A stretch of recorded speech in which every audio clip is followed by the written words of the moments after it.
আমার বাবা তো নাটকে অভিনয় ইত্যাদি কখনো করেননি, তো বাবাকে একটা দায়িত্ব দেওয়া হয়েছে যে একটা নাটকের একটা জায়গায় ওই কংগ্রেসি গুন্ডারা আসবে, তারা বোম মারবে, তারপরে পুলিশ আসবে, এরকম একটা সিকোয়েন্স। তো এই কংগ্রেসি গুন্ডারা বোম মারবে, এই বোমের আওয়াজটা বাবাকে করতে হবে। আচ্ছা। তো সাধারণত এটা ওই মাইক্রোফোনের সামনে ক্যাপ ফাটিয়ে এরকম ভাবেই তখন ডিভাইস করা হতো যে বোমের আওয়াজটা হবে। কিন্তু বাবা বাবা থিয়েটার অভিজ্ঞতাও নেই, তো ওরকম ওই সিকোয়েন্সটা যখন এলো তখন বোমের বিকট একটা আওয়াজ হলো, আর দেখা গেল যে যেখানটাতে যে মাঠটাতে আর কি ওই নাটকটা হচ্ছে তার পাশের পাঁচিলটা পড়ে গেছে। মানে বাবা একটা রিয়েল বোমই নিয়ে এসছে এবং সেই বোমটাই পাঁচিলে মেরেছে এবং তার ফলে পাঁচিল পড়ে গেছে। এবং তার ফলে তারপরের যে সিকোয়েন্সে নাটক আর এগোনোর কোনো সম্ভাবনা নেই, কিন্তু তারপরের যে সিকোয়েন্সটা, অর্থাৎ এই কংগ্রেসি গুন্ডারা বোম মেরেছে, তার ফলে পুলিশ এসছে, পুলিশ এসে কংগ্রেসীদের গ্রেপ্তার করছে না, সেটা রিয়েল হয়ে গেছে, গ্রেপ্তার করছে, সেটা রিয়েল হয়ে গেছে, সেটা পুলিশ অ্যাকচুয়ালি এসছে এবং গ্রেপ্তার এবং অ্যারেস্ট, কে বোম মেরেছে, কে হয়েছে। আমার মানে আমার পরিবারের সাথে, আমার বাবার সাথে যদি বা তাদের সাথে যদি থিয়েটারের কোনো সম্পর্ক কেউ কখনো বলতে পারলে আমাকে, আমি মানে ক্ষীণ এই সম্পর্কটুকুই আছে, লাস্টিং ইমপ্রেশন একটা, যে এইটাই সম্পর্ক, যে আমার বাবাও থিয়েটার করেছে, ওই একবারই থিয়েটার করেছেন, এরকম থিয়েটার করেছে। ইয়রাজ, থ্যাংক ইউ আসার জন্য লেজারলি বাতেতে। আমরা এখানে এটা জাস্ট লেজারলি পেসের আড্ডা, আর শুধু আমি তোমায় প্রশ্ন করবো না, তুমি আমাকে চাইলে প্রশ্ন করতে পারো, যদি তোমার কিছু থাকে প্রশ্ন আমাকে করার, আর জাস্ট একটা আড্ডা। তো শুরু আমি এইভাবে করব যে প্রশ্নটা দিয়ে তোমাকে, যে জয়রাজ আর্টিস্ট কেন হতে চাইলো? আমি খুব বিরাটভাবে আর্টিস্ট হতে চেয়েছি এরকম নয়, আমি অনেক রকমই অনেক কিছু হতে চেয়েছি। আমি খুব বেশিভাবে যেটা হতে চেয়েছি সেটা হচ্ছে ফুটবলার। আচ্ছা। হতে পারিনি, মানে একটা সময়ের পরে আমি বুঝতে পেরেছি যে আমি যত ভালো ফুটবলার হয়ে যাবো ভেবেছিলাম, যাদের দেখে ভেবেছিলাম, তাদের ধারে কাছেও আমি পৌঁছতে পারবো না ফুটবলার হিসেবে, এটা আমি বুঝে গেছিলাম একটা সময়। আর যখন আমি ওই ফুটবল খেলছি তখনই আমি এলাকায় পাড়ায় থিয়েটার শুরু করে দিয়েছি, সেটা খুব ছোটবেলা থেকে। তখন কত বয়স? অ্যাকচুয়ালি আমি যখন থেকে থিয়েটার শুরু করেছি তখন আমার 5-6 বছর বয়স। আচ্ছা। মানে আমি সেই কারণেই বললাম যে আর্টিস্ট হব, এটা আমার বিষয় ছিল না। আমার খুব মানে আমার যে অ্যাটমসফিয়ার চারিপাশটা যেরকম ছিল, তাতে আমার যেটা করার কথা সেটা পলিটিক্স। আমার বাড়ির প্রায় সকলেই কমিউনিস্ট পার্টির সাথে যুক্ত থেকেছে, খুব ঘনিষ্ঠভাবে যুক্ত থেকেছে, খুব বড়ভাবে যুক্ত থেকেছে তারা। তো সেই সময় আমার বাড়ির তারা কিন্তু কেউ আর্ট প্র্যাকটিসের সাথে যুক্ত থাকেনি। আচ্ছা। একদম পলিটিক্স করেছে, অন্যান্য কাজ করেছে এরকম। তার ফলে ওই সময় আইপিটি এর, ইন্ডিয়ান পিপলস থিয়েটার অ্যাসোসিয়েশন, সেটা কমিউনিস্ট পার্টিরই একটা কালচারাল উইং, তাদের কোনো নাটকে যদি কোনো বাচ্চার দরকার পড়তো তাহলে সেটা আমি অবভিয়াস চয়েস হয়ে যেতাম, ওকে ডেকে নে, ও করে দেবে। এইটা ছিল আমার বিষয়। একটা পার্টিকুলার ইনসিডেন্ট আমাকে সেইটা সম্পর্কে আরো সিরিয়াস হতে শেখায়, বা আমার কোথাও একটা অভিঘাত তৈরি করে, সেটা সাফদারের মৃত্যু। সাফদার 89-এ মারা যায়, অর্থাৎ আমার এক্স্যাক্টলি তখন 10 বছর বয়স। তখন মারা যায়, তখন আমি টুকটাক ওরকম থিয়েটার করি, থিয়েটার দেখতে খুব ভালো লাগে, খুব করলেও মজা লাগে ইত্যাদি ইত্যাদি। তখন সাফদার মারা যায়। যেদিন মারা যায় তারপরে মিছিল ইত্যাদি হবে, খবরগুলো আসছে, তখনও তো মানে সোশ্যাল মিডিয়া কেন, তখনও মানে টেলিভিশনও নেই, দূরদর্শন, রেডিও এরকম। সুতরাং যে খুব খবর এসে পৌঁছচ্ছে, ফুটেজ এসে পৌঁছচ্ছে এরকম তো নয়, মূলত কমিউনিস্ট পার্টিগুলোর কাছেই খবরগুলো এসে পৌঁছয়। আমার বাবা এসে প্রথম বলে যে এরকম মেরে ফেললো একটা লোককে, থিয়েটার করবে বলে তাকে মেরে ফেললো। আমার খুব স্ট্রাইকিং আমার কাছে এই শব্দটা, যে থিয়েটার করবে বলে কাউকে একটা মেরে ফেলেছে, কেন মেরে ফেলেছে, কি বৃত্তান্ত ইত্যাদি। তারপরে ওই মিছিল টিছিলগুলো শুরু হয়, সেই মিছিলগুলোতেও আমি হাঁটতে শুরু করি, বাবার সাথে মায়ের সাথে যেতে শুরু করি। তারপরে জননাট্য মঞ্চ যারা সাফদারের দল, তোমার নিশ্চয়ই খেয়াল আছে যে যেদিন মারা যায় তার পরের দিন ওখানে কিন্তু ওই যে নাটক করতে গিয়ে হাল্লা বল, যে নাটক করতে গিয়ে সাফদার মারা গিয়েছিলেন, সেই নাটকটা কিন্তু ওরা পারফর্ম করেন। সাফদারের স্ত্রী মালা হাসমি এই কলটা নেন, যে যেখানে অ্যাটাক হয়েছিলেন, যেখানে মারা গিয়েছেন, সেইখানে সেই বস্তিতে গিয়েই আমরা যেদিন মারা গেছে তার পরের দিনটা প্রিপারেশনের জন্য তার পরের দিনে গিয়ে ওরা পারফর্ম করেন।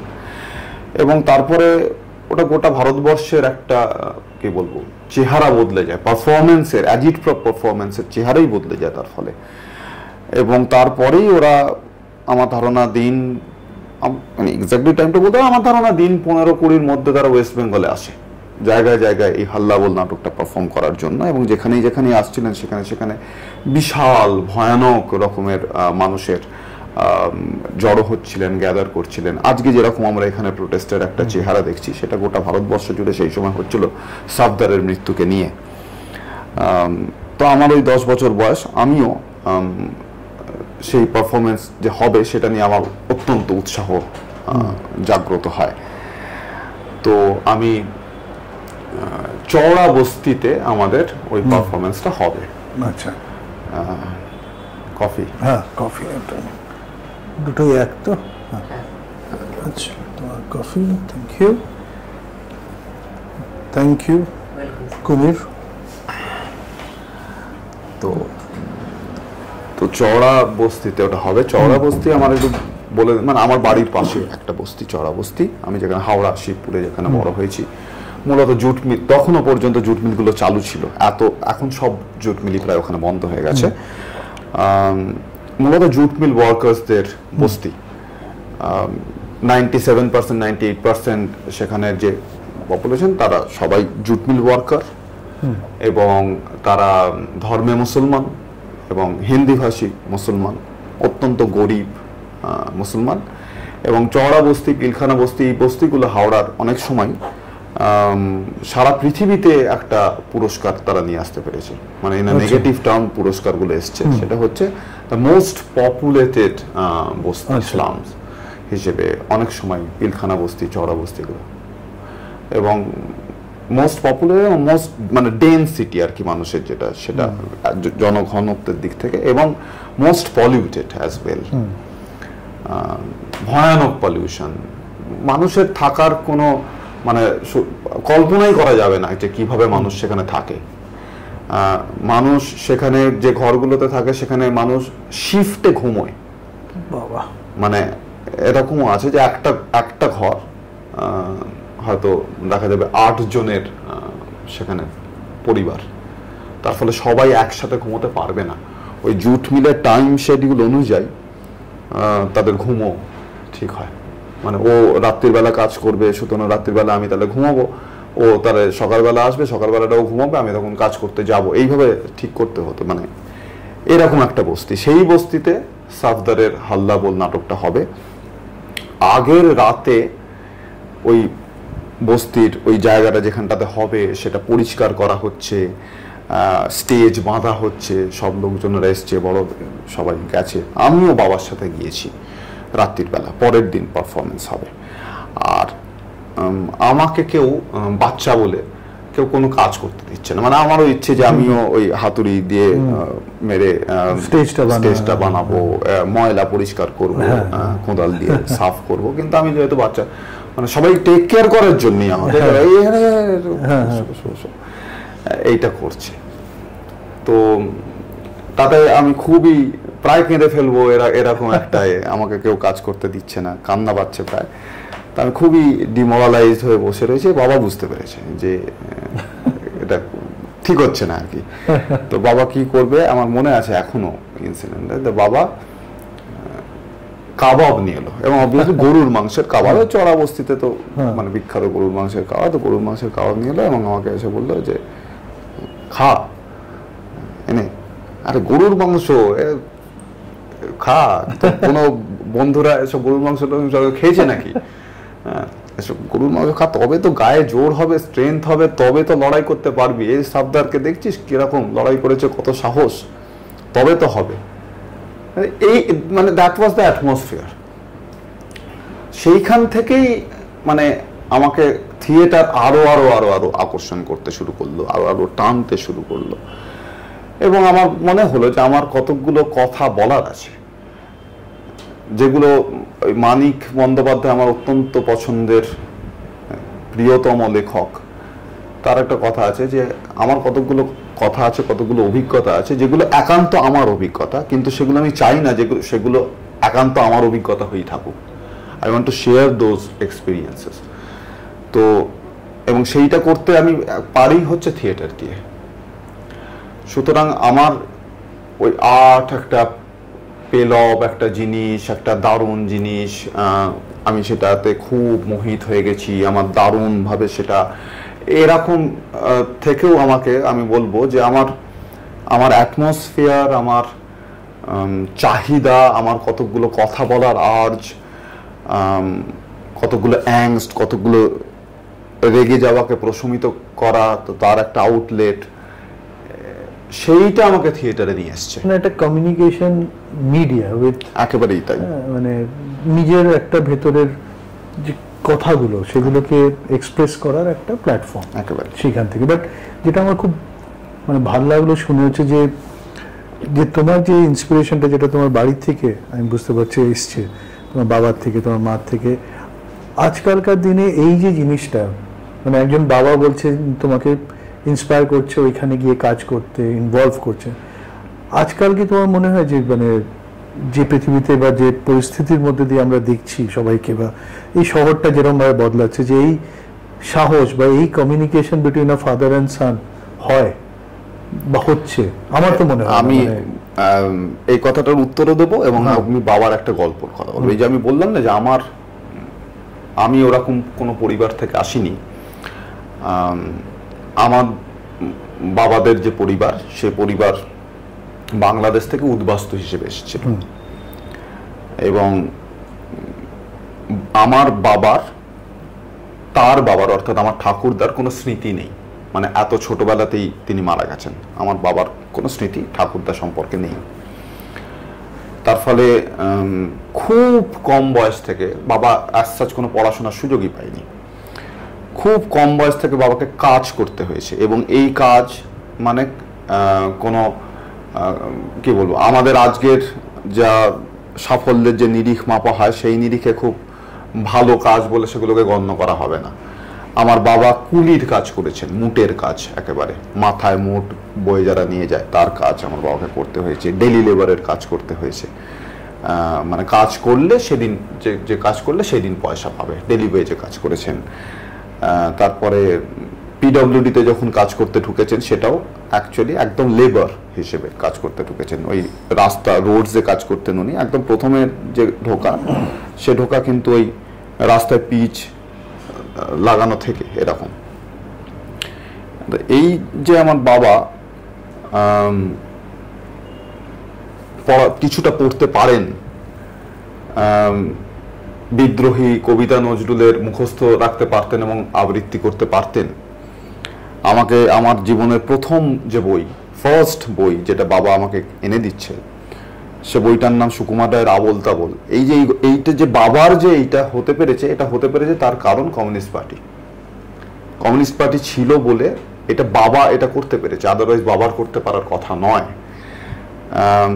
তো বাবার সাথে থিয়েটারের আমি মজার একটা ঘটনা, যে আমার সাথে থিয়েটারের যে পরিবারের কোনো সম্পর্ক ছিল না থিয়েটার করার, আমার বাবার একটা সম্পর্ক ছিল থিয়েটারের, একটাই সম্পর্ক, সেটা হচ্ছে যে ওই আইপিটিএ লোকজনেরা মিলে টিলে, পাড়ার আরো কিছু লোক লাভ মিলে একটা নাটক করা হবে। অবভিয়াসলি সেই সময় পরিস্থিতি যা অগ্নিগর্ভ পরিস্থিতি, লেট 60s ওরকম একটা সময় যখন করা হবে, তখন এই কমিউনিস্ট ধাঁচায় যে গ্রুপগুলো ফাংশন করে তাদের একটা মূল এই হচ্ছে যে পুলিশের অত্যাচার, মানুষ জোটবদ্ধ হচ্ছে, তার বিরুদ্ধে রুখে দাঁড়াতে হবে। এবং সেই রুখে দাঁড়ানো আজকের সময়ের মতন এত অহিংসও ছিল না, পুলিশের দিক থেকেও ছিল না, উল্টো দিকের যারা রেজিস্ট করছে তাদের দিক থেকেও ছিল না। সুতরাং একটা নাটক টাটক হলে সেখানে মস্তান বাহিনী, গুন্ডা বাহিনী আসছে, পুলিশ বাহিনী আসছে, তাদের বিরুদ্ধে শ্রমিক শ্রেণী জাগ্রত হচ্ছে, তারা রুখে দাঁড়াচ্ছে, হ্যাঁ, বোম চার্জ হচ্ছে, এই সমস্ত থাকে। তো আমার বাবা তো নাটকে অভিনয় ইত্যাদি কখনো করেননি, তো বাবাকে একটা দায়িত্ব দেওয়া হয়েছে যে একটা নাটকের একটা জায়গায় ওই কংগ্রেসি গুন্ডারা আসবে, তারা বোম মারবে, তারপরে পুলিশ আসবে, এরকম একটা সিকোয়েন্স। তো ওই কংগ্রেসি গুন্ডারা বোম মারবে, এই বোমের আওয়াজটা বাবাকে করতে হবে। আচ্ছা। তো সাধারণত এটা ওই মাইক্রোফোনের সামনে ক্যাপ ফাটিয়ে এরকম ভাবেই তখন ডিভাইস করা হতো যে বোমের আওয়াজটা হবে। কিন্তু বাবা বিং বাবা, বাবার থিয়েটার অভিজ্ঞতাও নেই, তো ওরকম ওই সিকোয়েন্সটা যখন এলো তখন বোমের বিকট একটা আওয়াজ হলো, আর দেখা গেল যে যেখানটাতে যে মাঠটাতে আর কি ওই নাটকটা হচ্ছে তার পাশের পাঁচিলটা পড়ে গেছে। মানে বাবা একটা রিয়েল বোমই নিয়ে এসছে এবং সেই বোমটাই পাঁচিলে মেরেছে এবং তার ফলে পাঁচিল পড়ে গেছে। এবং তার ফলে তারপরের যে সিকোয়েন্সে নাটক আর এগোনোর কোনো সম্ভাবনা নেই, কিন্তু তারপরের যে সিকোয়েন্সটা, অর্থাৎ এই কংগ্রেসি গুন্ডারা বোম মেরেছে, তার ফলে পুলিশ এসছে, পুলিশ এসে কংগ্রেসীদের গ্রেপ্তার করছে না, সেটা রিয়েল হয়ে গেছে, গ্রেপ্তার করতে সেটা রিয়েল হয়ে গেছে, সেটা যারা পুলিশ অ্যাকচুয়ালি এসছে এবং গ্রেপ্তার এবং অ্যারেস্ট, কে বোম মেরেছে, কে হয়েছে। তো আমার মানে আমার পরিবারের সাথে, আমার বাবার সাথে যদি বা তাদের সাথে যদি থিয়েটারের কোনো সম্পর্ক কেউ কখনো বলতে পারে আমাকে, আমি মানে ক্ষীণ এই সম্পর্কটুকুই আছে, লাস্টিং ইমপ্রেশন একটা, যে এইটাই সম্পর্ক। যে আমার বাবাও থিয়েটার করেছেন, ওই একবারই থিয়েটার করেছেন, এরকম থিয়েটার করেছেন, একবারে মেথডে ঢুকে গেছিল। তো এইটা হচ্ছে আমার মানে থিয়েটার করার শুরুয়াত বলা যেতে পারে, যে বাবার কোনো ভূমিকা ছিল কিনা বা পরিবারের কোনো ভূমিকা ছিল কিনা। কিন্তু আরো বড় যে বিষয়টা সেটা হচ্ছে যে আমি তারপরে থিয়েটারে করতে যখন শুরু করলাম, এই তুমি যেটা জিজ্ঞেস করলে যে সেই সময়ের যে পরিস্থিতি যেখানে ইন্সপায়ার করছে আজকের পরিস্থিতি সেটা কিনা, বিষয়টা হচ্ছে যে ওই ডিকেন্সের যে টেল অফ টু সিটিজ বলে যে সেটা একদম শুরুর যে জায়গাটা, শুরুর প্যারাগ্রাফ, সেখানে ডিকেন্স বলছেন না যে এই সময়টাই হচ্ছে সব থেকে খারাপ সময়, ওয়ার্স্ট অফ দ্য টাইম, আর এই সময়টাই হচ্ছে সব থেকে সম্ভাবনা, বেস্ট অফ দ্য টাইম, সব থেকে সম্ভাবনাময় সময়। তো আসলে কোনো ব্যক্তি তো এগুলো ঠিক করে না। আমার বাবা ওই সময় যে ওই যেরকম বললাম যে ওটা হয়ে উঠতে পেরেছিলেন, সেটা ওই সময় তাকে ওরকম একটা মানুষ তৈরি করে তুলেছিল। তারপরে কোনো একটা সময় যদি স্থিতাবস্থা চলে আসে তাহলে সেই সময়ই তার জন্য দায়ী যে ওরকম হয়নি। আবার একটা সময় আসছে যে সময় আমরা অনেক অনেক জিনিসপত্র, এমন এমন ঘটনার সাক্ষী থাকছি যেটা আনপ্রেসিডেন্টেড, যেরকম ঘটনা ঘটেনি। যেমন এই যখন আজকে এই মুহূর্তে দাঁড়িয়ে যখন আমরা কথা বলছি, তখন আমরা দেখতে পাচ্ছি এরকম ঘটনা ঘটছে। আমাদের মানে আমি শ্রাবন্তীর কথা তো বলবোই, যে তার মেয়েকে নিয়ে প্রতিদিন প্রতি মুহূর্তে রাস্তায় থাকছে। আমাদের আর এক বন্ধু সঞ্জিতা, সে নাট্য একাডেমি থেকে পাওয়া পুরস্কার ফিরিয়ে দিয়েছে। পুরস্কার ফিরিয়ে দেওয়ার সময় সে বয়ানে লিখেছে যে তার মেয়ের নাম ঝিল, সেও তার সাথে থিয়েটার করে। তো সঞ্জিতা তার পুরস্কার ফিরিয়ে দেওয়ার সময় লিখেছে যে আমি ঝিলের কাছে সৎ থাকতে চাই, কারণ ঝিল যদি আমাকে প্রশ্ন করে যে এইটা যারা পুরস্কার দিয়েছিল তাদের আজকে সেই সরকারের যখন এইরকম একটা নক্কারজনক ভূমিকা নিচ্ছে, তখনও তুমি সেই পুরস্কারটা রাখলে, আমি আমার বিবেকের কাছে এবং আমার মেয়ের কাছে সৎ থাকতে চাই, তাই জন্য সে পুরস্কার ফিরিয়ে দিচ্ছে। সুতরাং উদাহরণ তৈরি হচ্ছে আজকে আবার থিয়েটার, নাটক, যে কোনো আর্ট প্র্যাকটিস, তার কাজ কখনোই হতে পারে না যে সে স্থিতাবস্থা চাইতে পারে। স্থিতাবস্থা, স্ট্যাগনেন্সি হচ্ছে আসলে আর্টের জন্য ডেথ, ওটা মৃত্যু। আর্ট ভিভিড থাকে, আর্ট ভাইব্রেন্ট থাকে যখন আর্ট স্থিতাবস্থাকে চ্যালেঞ্জ করে। রাইট, বাট একটা প্রশ্ন আমার যেটা আছে, মানে যে ধরো আর্ট বলো বা যাই বলো, মানে একটা সাস্টেনেন্স, একটা সার্ভাইভাল, আর্ট আর সার্ভাইভাল বা সাস্টেনেন্সের ব্যালেন্সটা কোথায়? এবং আমার আরেকটা প্রশ্ন আছে যেটা আমি পরে তোমায় করব, মানে ইন কন্টিনিউশন আফটার তোমার উত্তর শোনার পর। বাট সব কিছুর মধ্যে আজকালকার দিনে যেটা হয় বা সবসময় একটা দরকার যে একটা আমি সার্ভাইভ করবো কী করে, আমি বেঁচে থাকবো কী করে, এবং বেঁচে থাকতে গেলে আমাকে খেতে হবে, আমাকে একটা জায়গায় মানে একটা জায়গায় থাকতে হবে। তো এই যে আর্টের সাথে একটা ইকোনমিক্স বলো, কমার্স বলো, বা একটা এর ব্যাপারটা তোমার কি মনে হয়? মানে ইজ ইট ইম্পর্টেন্ট? মানে পুরোনো দিনে যদি তুমি আর্ট প্র্যাকটিস দেখতে, মানে একটা প্যাট্রনেজ ছিল, আজকাল তো প্যাট্রনেজের ব্যাপার নেই, সেটার জন্য তোমাকে একটা লড়াই করে একটা জীবনযাপনের জন্যও তো একটা তোমার খরচ আছে। তো সেই পার্সপেক্টিভে তোমার কি মনে হয় আজকের দিনের আর্টিস্টের চ্যালেঞ্জ, বা তার যদি সে যদি ভাবে যে না আমিও টাকা রোজগার করব একটা অন্য প্রফেশনালের জন্য, অন্য বুদ্ধিজীবীর মতো, এটা মানে তোমার কি মনে হয় এটা কি ঠিক, বা এটা কি একটা right approach for an artist? বা আর্টিস্ট কেন ভাববে না সেও টাকা রোজগার করবে? অবভিয়াসলি আর্টিস্ট তো ভাববে সে কেন টাকা রোজগার করবে। ঠিক যেরকম প্রত্যেক দিন ভারতবর্ষের কৃষকরা ভাবছেন তারা কি করে টাকা রোজগার করবেন, যেরকম মজদুররা ভাবছেন কি করে টাকা রোজগার করবেন, কি করে বেঁচে থাকবেন, সেরকমই আর্টিস্ট ভাববে। এবার আর্টিস্টকে ডিসাইড করতে হবে সে কার সাথে ভাববে। আর্টিস্ট কি ওই চড়া বস্তির যে মজদুররা সাফদারের নাটকের তোমার ভাষায় পেট্রন ছিল, সেই যারা ছিল তারা ওখান থেকে বেঘর হয়েছে, যে জুট মিলগুলো ছিল সেই জুট মিলগুলোতে হাই রাইজ ফ্ল্যাট উঠেছে, তারা সাফদারের নাটক দেখে না, দেখেন না, অ্যাবসলিউটলি দেখে না। তাহলে যারা দেখতো তারা বেঘর হয়ে গেছে। আমার প্রশ্ন তাহলে যে আমার নাটক কারা দেখবে? প্রিসাইসলি কারা দেখবে? যদি দর্শকের পরিভাষাটা কি? তাহলে যদি আমি চাই যে আমার নাটক এই মজদুররা দেখবে, এই কৃষকরা দেখবে, তাহলে আমার সার্ভাইভালের কোয়েশ্চেনটা তাদের সাথে নিয়ে হবে, মুকেশ আম্বানির সাথে নিয়ে হবে না। আমি নাটক করতে চাই চড়া বস্তিতে দাঁড়িয়ে, নীতা আম্বানি, মুকেশ আম্বানি কালচারাল সেন্টার করে দেওয়া হয়েছে, সেখানে দাঁড়িয়ে আমি আমার থিয়েটার করতে চাই না।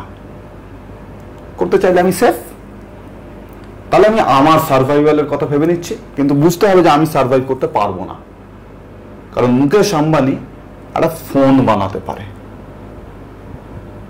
আমি ফোন খাই না রাত্রির বেলা, আমি ভাত খাই রাত্রির বেলা। সেটা বর্ধমানের একজন কৃষক বানায়, এবং যে কৃষক যে ভাতটা যে চালটা বানায় সেই চালটা ওই কৃষকটা খায় না, তার থেকে খারাপ চাল তাকে খেতে হয়। সুতরাং 50 বছর আগে, স্বাধীনতার আগে, তেভাগার সময় যা ক্রাইসিস ছিল আজকেও তাই ক্রাইসিসে দাঁড়িয়ে আছে। যে চাষ করে তার চাষের ওই ফসলের উপর অধিকার নেই, অধিকারটা কায়েম করে রেখেছে মুকেশ আম্বানি, অধিকারটা কায়েম করে রেখেছে Gautam Adani. It's a same জায়গায় দাঁড়িয়ে রয়েছে আমি। তাহলে আমাকে ভাবতে হবে যে আমি কার সাথে সার্ভাইভালের কথা ভাবছি, আমার সার্ভাইভাল স্ট্র্যাটেজি আছে, সেটা আমি কার সাথে দাঁড়িয়ে নিরূপণ করছি।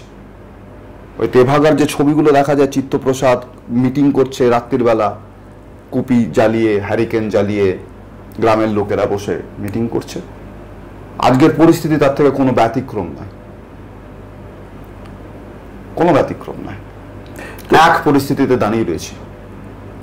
আমি রাত্রির বেলা যখন খাবো, তখন যে ফসলটা ফলিয়েছে সে হয়তো পরের দিন আত্মহত্যা করবে কিনা চিন্তা করছে। প্রত্যেক দিন ভারতবর্ষের কৃষিজীবী মানুষ সুইসাইড করে, প্রতিদিন করে, এবং করে ওই গৌতম আদানি, আম্বানি এদের কারণে করে। আমাকে বুঝতে হবে যে আমি তো বাঁচতে চাই বটেই, কাদের সাথে বাঁচতে চাই।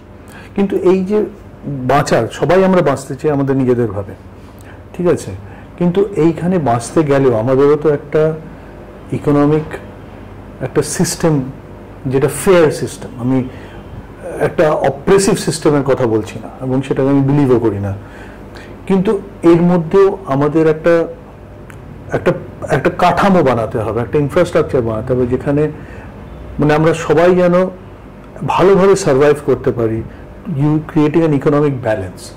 এইটা তোমার মনে হয় কি ইম্পর্টেন্ট, এবং এটা কিভাবে আসা যায়? কারণ at any given of time it's মানে মানে একটা পাওয়ার সেন্টার জন্ম নেয় এইগুলো থেকে। যারা ক্ষমতায় আছে আজকাল দিনটা তুমি দেখো, যেখানে তুমি দেখবে যে ইট স্টেমস ইন্ডিয়ার যে পরিস্থিতিটা, একটা অসভ্য পাওয়ার ডেমনস্ট্রেশনের খেলা চলছে। তাতে যার কাছে অর্থ আছে বা পলিটিক্যাল পাওয়ার আছে, সে সবসময় চাইছে যে অন্যকে কি করে একেবারে শেষ করে দেওয়া যায়, যাতে there is nobody asking them a question.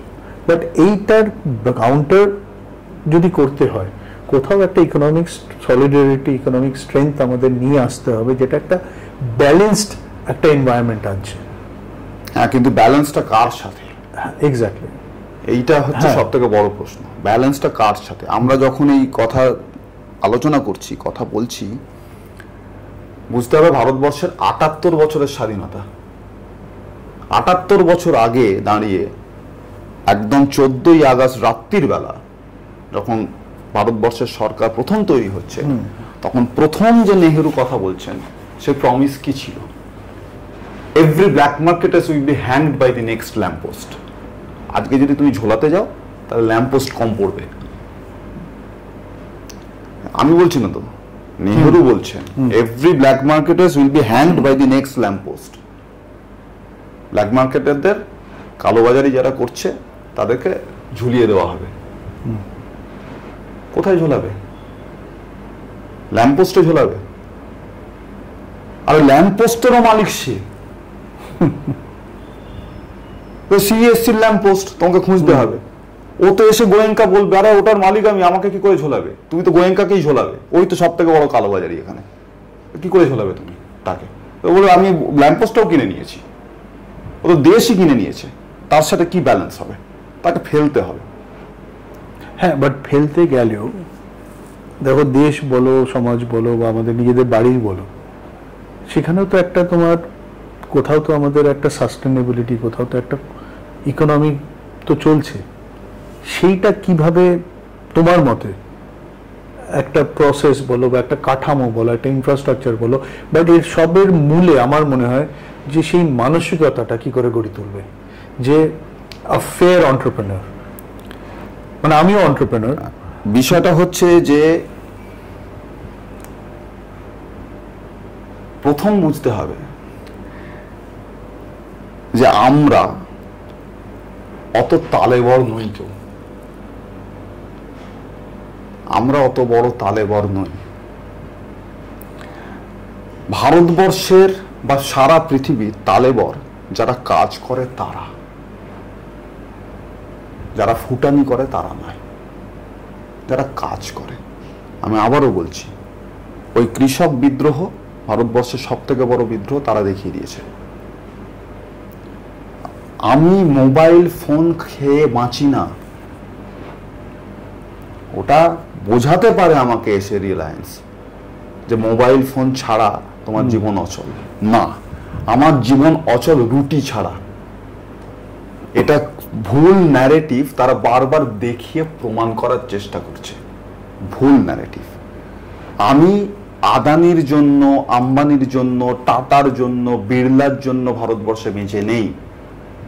আমি ভারতবর্ষে বেঁচে থাকতে পারছি ভারতবর্ষের কৃষিজীবী মানুষের জন্য, শ্রমিকের জন্য, তাদের কারণে বেঁচে রয়েছে। আমাকে যদি কৃতজ্ঞতা জানাতে হয় তাহলে তাদের জন্য কৃতজ্ঞতা জানাতে হবে। তারা দেখিয়ে দিয়েছে। যখন সিঙ্গু বর্ডারে আমি হেঁটে গিয়েছিলাম, তারা দেখিয়েছে যে তারা দেশের অ্যাকচুয়াল ওনার,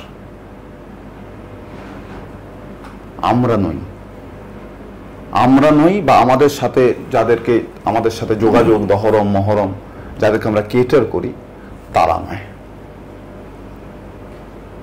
তোমার মতে এই যে চিন্তাধারা, এই চিন্তাধারাটা এত বেশি মানুষের ভেতরে ঢুকে গেছে, এত বেশি পারভেসিভ, যে আজকাল মানুষ এটাকেই ভাবছে, মানে এইটাকে নিজের ভেতরেই সেটাকে অস্বীকার করারও তাদের বোধ বলো বা শক্তি বলো বা বিবেচনা বলো সেটা নেই, বা ভয় বলো, হ্যাঁ, মানে হয়তো অনেকেই সাইলেন্টলি রিয়েলাইজ করছে, কিন্তু সেটা মানে তার একটা অভিব্যক্তি নেই, তার অভিপ্রকাশ নেই একটা।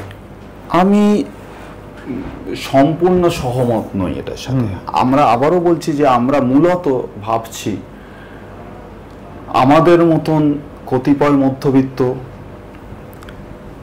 এবং সেই মধ্যবিত্তর যে অ্যাসপিরেশন, যাদের সাথে তারা দহরম মহরম তৈরি করতে চায়, তারাও মনে করছে, আসলে ভুল পারসেপশন, এটা হয় না পৃথিবীতে, যে তারা একটু ফাঁক তালে হয়তো তারাও ওই প্রিভিলেজড ওই সেকশনটাতে পৌঁছে যেতে পারে ফাঁক তালে, এরকম যারা ভাবছে, আমরা তাদেরকে ভাবছি যে তারা বোধহয় বিরাট তালেবর। তারা নয়, এইটা প্রথম বুঝতে হবে যে তারা নয় তালেবর। আজকে একজন সে আমি যদি ভাবি যে আমি একটা বড় তালেবর, আজকের ভাষায় ইউটিউবে ইনফ্লুয়েন্সার ইত্যাদি ইত্যাদি যেসব আসছে, আমি যদি আজকে কাজ করা বন্ধ করে দিই, কি হবে? ইউটিউবে সব ইনফ্লুয়েন্সার বললে আজকে থেকে আমরা আর কাজ করবো না, কি হবে? কিছুই হবে না। ভারতবর্ষের সব কৃষক বললে আজকে থেকে কাজ করবো না, শেষ হয়ে যাবে সব। বুঝতে হবে যে তারা আছে বলে আমরা আছি, আমরা আছি বলে তারা নেই। তারা আমাদের উপর ডিপেন্ডেন্ট নয়, আমরা তাদের উপর ডিপেন্ডেন্ট। এরা আমাদের হাতে কতগুলো ডিভাইস আছে বলে আমরা এটাকে ঘুরিয়ে দিচ্ছি, ন্যারেটিভটাকে। আমরা বলছি যে তারা ডিপেন্ডেন্ট, আমি না থাকলে তারা খুব কষ্টে থাকবে, তারা কি করে বুঝতে পারবে? তারা জীবন থেকে বোঝে। আমার তাদের কাছে কিছু শেখানোর নেই, তাদের কাছ থেকে আমার শেখার আছে। কি করে কাজ করতে হয়, কি করে মুভমেন্ট করতে হয়, কি করে এক থাকতে হয়, কি করে লড়াই করতে হয়, কি করে স্ট্র্যাটেজাইজ করতে হয়, তার কাছ থেকে শেখা আছে। 500 অর্গানাইজেশন ছিল, 500 অর্গানাইজেশন যারা এই কৃষক বিদ্রোহ করেছে ভারতবর্ষে। তাদের মধ্যে এরকম বহু অর্গানাইজেশন আছে যারা অ্যাকচুয়ালি মুখোমুখি অপোজিট ইন্টারেস্ট আছে। সাধারণভাবে যোদ্ধাদের সংগঠন আছে ওখানে, আবার একদম ক্ষেত মজুরদের সংগঠন রয়েছে, দুটো অপোজিট ইন্টারেস্টে দাঁড়িয়ে রয়েছে। তারপরেও তারা এক হয়েছে দেশের এই ক্রাইসিস মনে করে, যে যদি কর্পোরেট ক্যাপিটালিজমের কাছে আমি সাবমিট করি দেশের পলিসিকে, তাহলে তুমিও মরবে আমিও মরব। এইটা তারা বুঝতে পেরেছে, আমরা পারিনি। আমরা ভাবছি আরে বাবা, আমি তো কর্পোরেট ক্যাপিটালিজম, ক্রোনি ক্যাপিটালিজম, এই সমস্ত টার্মিনোলজি জানি, ও তো জানে না। আমি টার্মিনোলজি জেনে কিচ্ছু করছি না, ওই টার্মিনোলজি ও হয়তো জানে না। ও টার্মে বলতে পারবে না এটা ক্রোনি ক্যাপিটালিজম বলে, যে কর্পোরেটের সাথে দেশ যারা চালাচ্ছে তাদের কানেকশন তৈরি করছে, তাদের প্রিভিলেজ দিচ্ছে সরকার। আমার ঋণটা দিচ্ছে না, মুকুব করছে না, আর তার কয়েকশো কোটি টাকা, কয়েক হাজার কোটি টাকার ঋণ মুকুব করে দিচ্ছে। এটাকে কি বলে, টার্মে কি বলে সে জানে না, জানার দরকার নেই। সেইটা জানে যে এটা রুখে দিতে হবে, যে কোনো মূল্যে রুখে দিতে হবে, রুখে দিতে পেরেছে তারা। না, আমার তাকে গিয়ে শেখানোর নেই, আমার তার কাছ থেকে শেখার রয়েছে। কারণ সে প্রতিদিন প্রতি মুহূর্তে সব থেকে বেশি স্ট্রাগলিং ফোর্স, সেটা জীবন যন্ত্রণা, জীবন বোধ থেকেই শিখছে, প্রতি মুহূর্তে শিখছে যে কি করে বাঁচতে হয়, কি করে বেঁচে থাকতে হয়। এই যে বললেন না, আমাদের সার্ভাইভ করতে হবে, সার্ভাইভ করার জন্য সার্ভাইভাল স্ট্র্যাটেজি লাগবে। সেই সার্ভাইভাল স্ট্র্যাটেজি আমি কার কাছ থেকে শিখবো? যে সব থেকে ভালনারেবল অথচ বেঁচে থাকছে তার কাছ থেকে তো শিখবো। যে সব থেকে প্রিভিলেজ পজিশনে আছে তার কাছ থেকে শেখার কি আছে? সেটা চুরি করে ওই প্রিভিলেজ পজিশনে গিয়ে পৌঁছেছে, তাই না? Primary accumulation of the capital সে তৈরি করেছে কি করে, কি করে তৈরি করলো, কি করে পেল? বাট এই যে তোমার আমাদের যে স্বাধীনতার এতদিন হলো, বাট আমি যখন বিদেশে দেখেছি বা তখন থাকতাম এতদিন, এত বছর, আমার একটা বেসিক ডিফারেন্স যেটা লাগে হচ্ছে যে আমরা কোথাও বড় বেশি অ্যাজ আ নেশন বলো, অ্যাজ আ দেশ বলো, অ্যাজ আ কমিউনিটি বলো, আমরা বড় বেশি মানে গ্রিডি হয়ে গেছি, বা বড় বেশি মানে চাহিদা হয়ে গেছে। আমাদের সব চাই, এবং সেই চাহিদাটা মানে অন্যের থেকে ছিনিয়ে নিই। বাট ইন অল দিস কোথাও একটা আমরা কি খুশি? আমরা কি পরের প্রজন্মর কাছে একটা দায়িত্ব নিয়ে তাদের একটা কিছু রেখে যাচ্ছি তাদের জন্য, এবং রেখে যাওয়াটাই সবসময় একটা ওয়েলথ বা পয়সা দিয়ে আজকাল মানুষ এটা ভাবে যে সেটাই সিকিউরিটি, সেটাই সেফটি, এটা আমি মনে করি না। তো এই চিন্তাধারাটা বদলানো যায় কিভাবে, তোমার কি মতামত? আমি আবারও বলছি যে আমরা এই শব্দটা তৈরি করছি, সেই আমরাটা খুব লিমিটেড। এই আমরার মধ্যে একেবারে তলায় থাকা মানুষ নেই, বুঝতে পারছি? আমরা বলতে আমি অল্প বিস্তর থিয়েটার করেছি, ফিল্ম করেছি, সেই ফ্র্যাটার্নিটির লোকজনকে যদি ধরে নিই তাহলে আমি বিপদে পড়ব। আমি অল্প বিস্তর, যেরকম তুমি বললে বিদেশ গেছি, সেইখান থেকে যদি আমার একটা আন্ডারস্ট্যান্ডিং তৈরি করে ফেলি তাহলে বিপদে পড়ব। এই আমরার মধ্যে কি সোনাগাছির ওই সেক্স ওয়ার্কারের মেয়েটি রয়েছে? নেই। থাকলে আমি বুঝতে পারবো যে আমরা কতটা শক্তিশালী। থাকলে আমরা বুঝতে পারবো যে আরজি করের এই ঘটনা যখন ঘটছে তখন ওই সোনাগাছির বস্তির যারা করে তারা প্রথম উঠে দাঁড়িয়ে বলছে যে এবারে দুর্গাপুজোতে তুমি জানো যে সোনাগাছির মাটি রিফিউজ টু, বলেছে যে আমরা দেব না। এইটা র্যাডিক্যালিজম।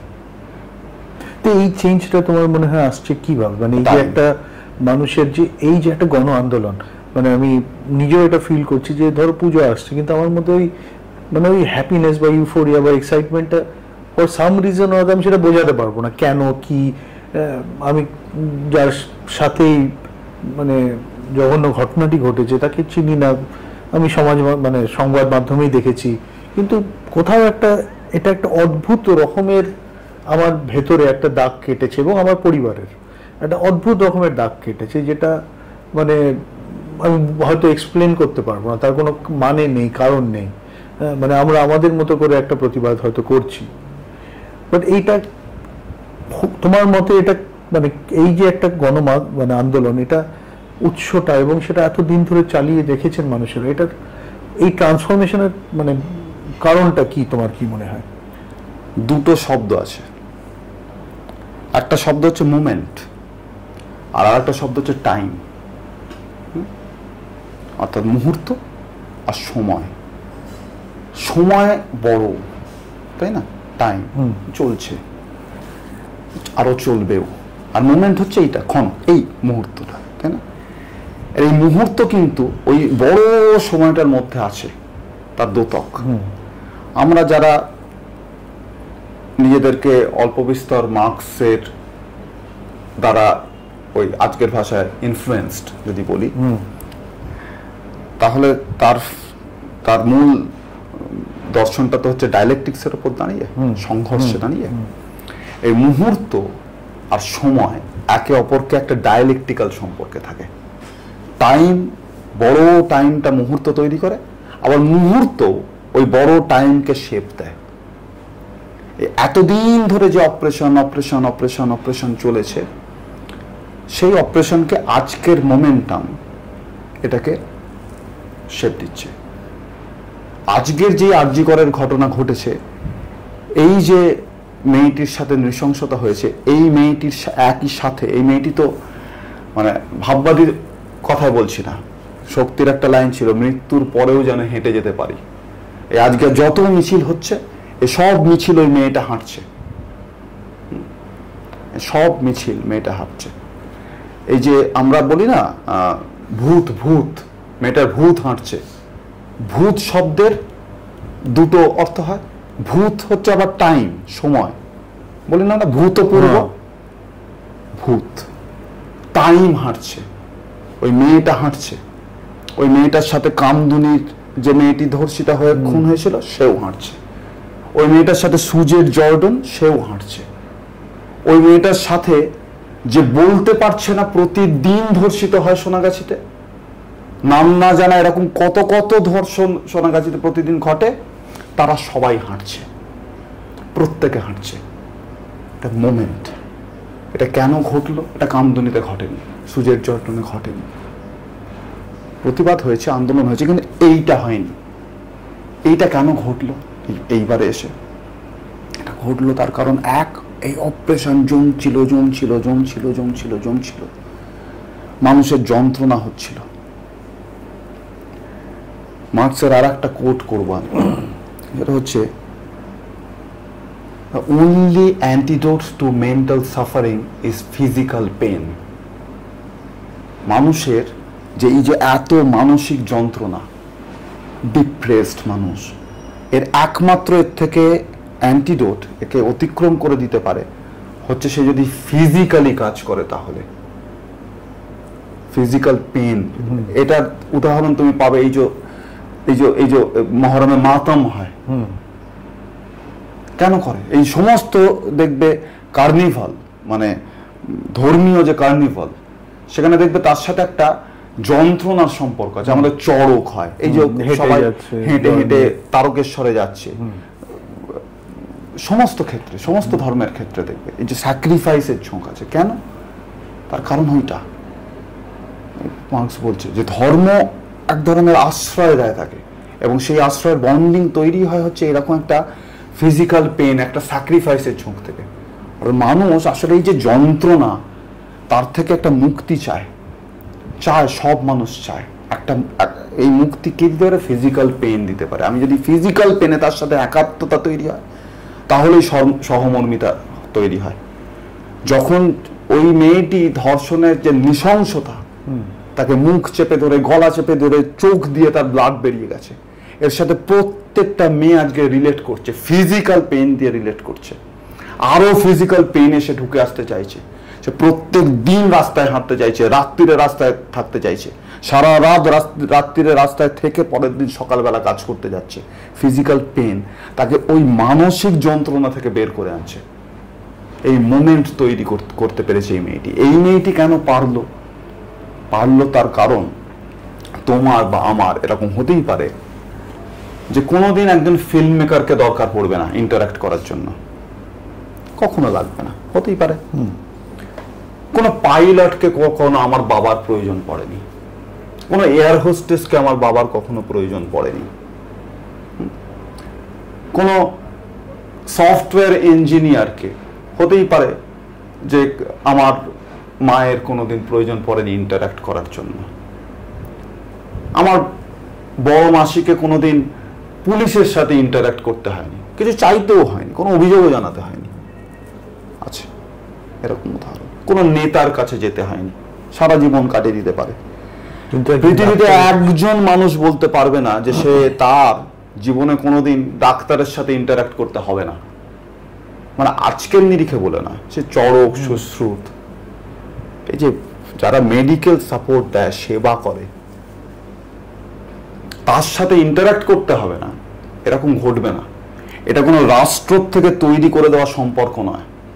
যতদিন মানুষের সভ্যতা আছে, যবে থেকে আছে, তবে থেকে এই সম্পর্ক আছে। এটা সামাজিক সম্পর্ক, মানুষ সমাজবদ্ধ জীব, একদম আদিকাল থেকে এই সম্পর্ক মানুষের রয়েছে। যে সে যখন সব থেকে ভালনারেবল, ফিজিক্যালি সব থেকে ভালনারেবল, তখন তাকে কেউ শুশ্রূষা করে। এটা হচ্ছে সব থেকে প্রাইমারিলি মা করে তার বাচ্চাকে, শুশ্রূষা করে, হাত বুলিয়ে দেয় কপালে, এটা সম্পর্ক। সব থেকে ভালনারেবল সময়ে সে যাকে আঁকড়ে ধরে, সে যখন ভালনারেবল হয়ে যায়, তখন এইখানে এসে লাগে, একে আটকানো যাবে না। আমি যখন সব থেকে ভালনারেবল, তখন আমাকে যে সেবা করত, যে সাপোর্ট দিত, সে ভালনারেবল হয়ে গেছে। কারণ সুতরাং তার একক ভালনারেবিলিটি এটা নয়। বাট এই যে কমিউনিটি, যে ধরো ডাক্তারবাবুদের একটা কমিউনিটি, মানে সব কমিউনিটি বলো বা সব একটা সিস্টেম বলো, তার মধ্যেও একটা পাওয়ার সেন্টার আছে, তার মধ্যেও একটা অপারেশন আছে। তোমার কি মনে হয় এটা একটা এফেক্ট আনবে ইন দ্য লার্জার মাইন্ডসেট মানুষের, এবং সেটা দিয়ে দুর্নীতি বলো, কারাপশন বলো, মানুষের একটা বৃহত্তর চেঞ্জের দিকে আমরা এগোচ্ছি? এই নিয়ে কোনো সন্দেহই নেই যে সভ্যতার গতি সামনের দিকেই যায়। যেমন তুমি জলকে চেষ্টা করলেও, সে যত বড় ম্যাজিশিয়ানই আসুক না কেন, মানে সে মমতা বন্দ্যোপাধ্যায়ের মতন প্রবল ক্ষমতাধারী একজন ম্যাজিশিয়ানও যদি আসে, হঠাৎ তো এরকম হবে না যে আমি গঙ্গার জলকে আবার হিমালয়ে পাঠিয়ে দিলাম। ওটা নিচের দিকেই ধাবিত হয়। ঠিক সেরকম সভ্যতা এগোয় ও আমার ইচ্ছের ওপর দাঁড়িয়ে নেই যে আমি ইচ্ছে করলাম আচ্ছা সভ্যতাকে এখন একটু আটকে থাকুক, আবার পরশু থেকে এগোবে, এরকম ঘটবে না। ওটা চলতে থাকে, এগোতে থাকে। সুতরাং যখন কেউ ক্ষমতায় থাকে তখন সে মনে করে যে এটা পার্মানেন্ট। এই পার্মানেন্সকে ভাঙে হচ্ছে রেভলিউশন। যখন ফরাসি বিপ্লব হলো তখন বুর্জোয়ারাও ভেবেছে এটা পার্মানেন্ট, এই আর কোনোদিন এর কোনো অনর চেঞ্জ হবেই না। যখন রাজা থেকেছে তখন রাজাও ভেবেছে, যখন রাজা থেকেছে তখন রাজাও ভেবেছে রাজতন্ত্রই কায়েম, আর কোনোদিন হবে না। যখন মোগল সাম্রাজ্য হয়েছে তখন বাবরও ভেবেছে এই যে বসলাম এই মোগলরাই শাসন করবে, হয়নি। পৃথিবীতে একমাত্র কনস্ট্যান্ট হচ্ছে চেঞ্জ, একমাত্র ধ্রুব হচ্ছে পরিবর্তন। বাকি সব কিছু only constant is change. Change তো হবেই। এই চেঞ্জ কারোর ব্যক্তিগত ইচ্ছা অনিচ্ছার উপর ডিপেন্ডই করে না, চেঞ্জ তো হচ্ছে, হতেই হবে। বামফ্রন্ট সরকার যখন এসেছিল 34 বছর, তারাও ভেবেছিল যে এই যে বসলাম 200 বছর ইংরেজরা শাসন করেছে সেরকম আমিও করব। 200 বছর পরে তো ইংরেজদেরও বেরিয়ে যেতে হয়েছে এখান থেকে, পারেনি। এ তো সম্ভব না। চেঞ্জ আসবেই, এটা আমার ইচ্ছে বা যে ক্ষমতায় আছে তার ইচ্ছে বা যে ইচ্ছের উপর ডিপেন্ডই করছে না। এটা ডায়ালেকটিক্সের উপর ডিপেন্ড করছে, দুটো ফোর্সের সংঘর্ষের উপর ডিপেন্ড করছে। যে কারণে আমি বারংবার যখনই তুমি বলছো তখনই আমি বারবার বলার চেষ্টা করছি যে ওই তলায় থাকা মানুষগুলো ইম্পর্টেন্ট, ওই তলায় থাকা মানুষগুলো। চেঞ্জ তারা আনে, তারা। তো তুমি যেমনি একটা চ্যারিটি অর্গানাইজেশন চালাচ্ছ, তুমি এবং তোমার কিছু বন্ধু, আমাদের কিছু বন্ধু মিলে, প্রিয়নাথ মান্না কমিউনিটি কিচেন, এইটা কিভাবে শুরু হলো? এবং এই যে তুমি একটা এত বড় একটা ইনফ্রাস্ট্রাকচার, তার সাথে তোমার যেটা আমার খুব ভালো লাগে তার মধ্যে একটা আর্ট স্পেস, তার মধ্যে তোমাদের আরও অনেক পরিকল্পনা আছে। কিছুভাবে আমি যেহেতু একটু অল্পভাবে যুক্ত আছি, আমার খুব ভালো লাগে ওখানে যেতে, তোমাদের ওই জায়গাটায় গিয়ে সময় কাটাতে। এই পুরো জিনিসটা, পরিকল্পনাটা বা চিন্তাধারাটা তোমার এলো কিভাবে? প্রথম যেটা বলার কথা সেটা হচ্ছে যে চ্যারিটি নয়, আমরা এটা বলি বারবার যে নট চ্যারিটি বাট সলিডারিটি। আমার খুব পছন্দের একজন ফিল্ম মেকার কেন লোচ, এখন ইংল্যান্ডে যে আবার কিছুটা বামপন্থী আন্দোলন শক্তিশালী হয়ে উঠতে পারছে জেরেমি করবিন এদের হাত ধরে, তার আর্ট ফিল্ডে তার অন্যতম কারিগরের নাম হচ্ছে কেন লোচ। তো তার একটা লাস্ট যে ছবিটা তিনি বানিয়েছেন সেটার নাম দ্য ওল্ড ওক। এটা ওল্ড ওকে একটা সংলাপে বারবার একটা লাইন ফিরে আসে, অনেক এই সংলাপে বলে, ভেরি ইন্টারেস্টিং। সেটা হচ্ছে if we eat together we stick together. মানুষ একসাথে এসেছিল, সংঘবদ্ধ হয়েছিল, সমাজবদ্ধ হয়েছিল, তারপরে তার সমাজের স্ট্রাকচার তৈরি হয়েছে প্রাইমারিলি একসাথে খেতে বসেছিল বলে। মানুষের সভ্যতা অগ্রগতি হয়েছে, অগ্রসর হতে পেরেছে মানুষ, তার কারণ হচ্ছে তারা একসাথে থাকলে প্রোডাক্টিভ হবে ভেবেছে। মানুষের সাথে অন্য সমস্ত প্রাণীর একটাই তফাৎ, সে র মেটেরিয়াল যা পায় তাকে চেঞ্জ করতে পারে, প্রোডাক্ট বানাতে পারে, আর কোনো প্রাণী পারে না। মানুষ পারে, সেই জন্য মানুষ অগ্রগতি হয়। কুকুরের কোনো অগ্রগতি হয় না। কুকুর ওই যুধিষ্ঠিরের সঙ্গে ধর্ম কুকুর রূপে যেরকম হেঁটেছিলেন, আজকে তোমার পেছনে যে কুকুরটা হাঁটে, ওই যে কুকুর যুধিষ্ঠিরের পেছনে হাঁটছিল আর তোমার পেছনে হাঁটছে, তার কোনো তফাৎ নেই। কিন্তু তোমার সাথে যুধিষ্ঠিরের তফাৎ আছে, আমার সাথে যুধিষ্ঠিরের তফাৎ আছে, মমতা ব্যানার্জির সাথে যুধিষ্ঠিরের তফাৎ আছে। তার পেছনে যে কুকুরটা হাঁটছে তার কোনো তফাৎ নেই। মানুষ যেভাবে প্রকৃতিকে পায়, সেই প্রকৃতির সাথে ইন্টারাকশনে গিয়ে সে চেঞ্জ করতে পারে, প্রোডাক্ট তৈরি করতে পারে। মানুষ ফসল ফলাতে পারে, মানে ফসল আপনা থেকেই ফলে গেল, বীজ পড়লো, বর্ষা এলো, হলো, এইখানেই মানুষ থেমে থাকেনি। মানুষ ওইটার বৈজ্ঞানিক অনুসন্ধান চালিয়েছে এবং বোঝার চেষ্টা করেছে এটা কি করে ঘটছে। মানুষ অ্যানালাইজ করে মানুষ বুঝেছে আচ্ছা এইভাবে ফসল ফলে, তার ফলে মানুষ প্রোডাকশনে যেতে পেরেছে। মানুষ বুঝতে পেরেছে আচ্ছা এইটা হলে এইটা হয়, আচ্ছা তাহলে আমি এটা করব। মানুষ অ্যানালাইজ করতে পারে, তার ভিত্তিতে দাঁড়িয়ে মানুষ কাজ করতে পারে। এটা মানুষের অমোঘ ক্ষমতা, আর কোনো প্রাণীকুলের এই ক্ষমতা নেই। সে যেভাবে পায় সেটাকে সেভাবেই গ্রহণ করে, মানুষ করে না। মানুষ শেপ দিতে পারে, তার ফল হচ্ছে আমরা দেখতে পাচ্ছি মানুষ শেপ দিচ্ছে। মানুষ যখন প্রকৃতি বিজ্ঞানের ক্ষেত্রে যখন যেরকম শেপ দিতে পারে, মানুষ সেরকম সমাজ বিজ্ঞানের ক্ষেত্রেও শেপ দিতে পারে, যে কিভাবে আমি সমাজকে শেপ দেব। তার ফলে চেঞ্জ হয়েছে, পরিবর্তন হয়েছে। এক পৃথিবী থাকেনি। এক পৃথিবী যেরকম বাড়ি বানানোর জন্য থাকেনি, জামা কাপড়ের ক্ষেত্রে থাকেনি, খাবার ক্ষেত্রে থাকেনি, গাড়ি চড়ার ক্ষেত্রে থাকেনি। যে প্রথম চাকাটা আবিষ্কার করেছিল সে তো আজকের গাড়ির রূপ জানতো না। মানুষ ইভলভ করেছে, চেঞ্জ করেছে। ঠিক সেরকমই মানুষের সমাজও তাই। সমাজ বিজ্ঞানের ক্ষেত্রে মানুষ ইন্টারভিন করেছে। ওরা আল্লাহর নামে, ঈশ্বরের নামে চলছে না, মানুষ করেছে। সে চেঞ্জ করেছে, সে শেপ দিয়েছে, তারা শেপ দিয়েছে। এবং এই শেপ দেওয়ার ক্ষেত্রে সর্বসময় সব থেকে বড় ভূমিকা পালন করেছে কোন একক ব্যক্তি মানুষ না, জোটবদ্ধ সমষ্টিগত মানুষ।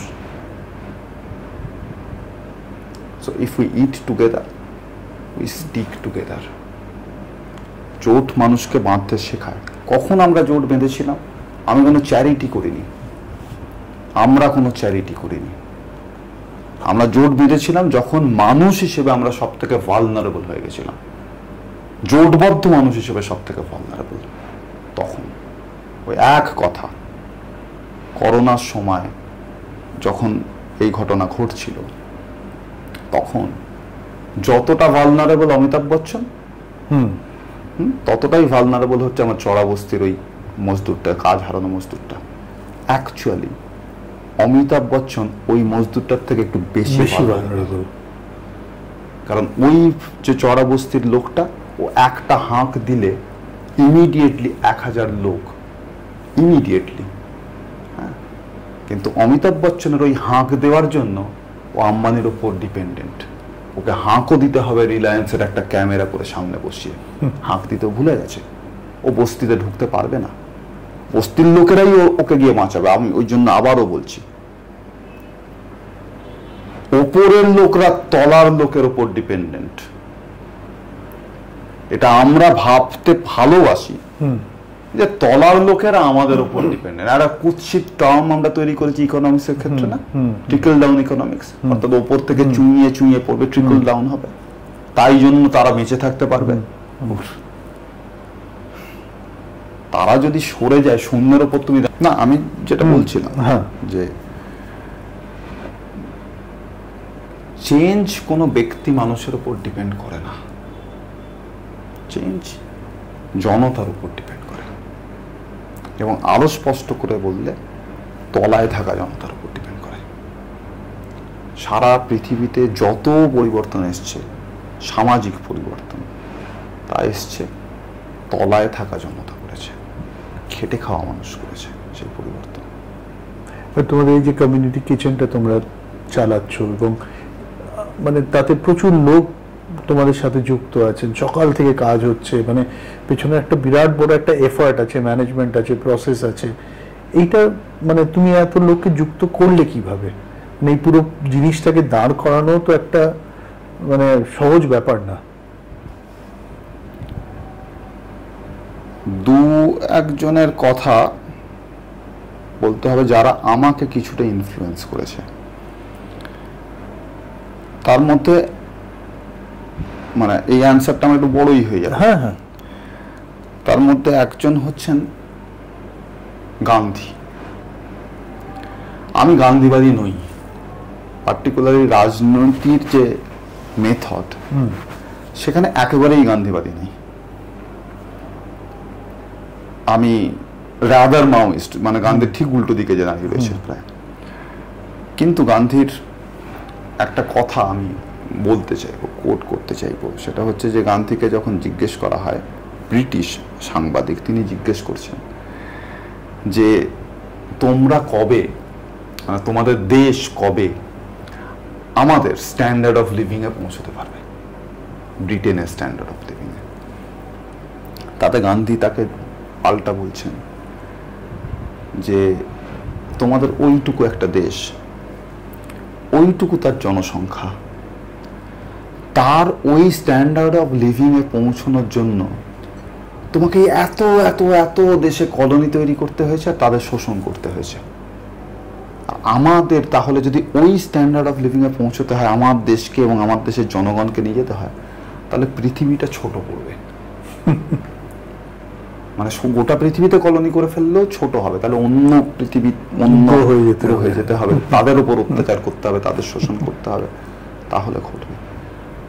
তাহলে জিনিসটা খুব সহজ, একটা সরল সূত্রের উপর দাঁড়িয়ে আছে। সেটা হচ্ছে যে এই পৃথিবীতে প্রয়োজনের জন্য যথেষ্ট আছে, এনাফ ফর দেয়ার নেসেসিটি, কিন্তু লোভের জন্য নেই। খুব powerful statement, very very powerful. মানে পাওয়ারফুল, নেসেসিটির জন্য যথেষ্ট আছে, গ্রিডের জন্য নেই। এইখানে যদি আন্দাজ আমরা করতে পারি, বুঝে নিতে পারি, পৃথিবীকে যদি এখান থেকে দেখতে শুরু করতে পারি, তাহলে আমরা কোথাও গিয়ে পৌঁছতে পারবো। এবার এই যে কোথায় গিয়ে পৌঁছতে পারবো, এখানে একজন মানুষ আমার জীবনে খুব বড় ইনফ্লুয়েন্স হিসেবে কাজ করেছেন, তার নাম পান্নালাল দাশগুপ্ত। ইনি মার্কসিস্ট রেভলিউশনারি হিসেবেই প্রাইমারিলি কাজ করতে শুরু করেন, RCPI করতেন। দমদম বোমার যে মামলা হয় সেখানে আন্দামানে জেল হয়। এর আবার আর একটা পরিচয় হচ্ছে, ইনি প্রমোদ দাশগুপ্ত CPIM এর লিডার, তার কাজিন ছিলেন, যদিও রাজনীতিভাবে অন্য দল করতেন। আন্দামানে পরে উনি একটা কাজ করার চেষ্টা করেন, উনি মানে সেটা ভয়ানক অপূর্ব একটা কাজ।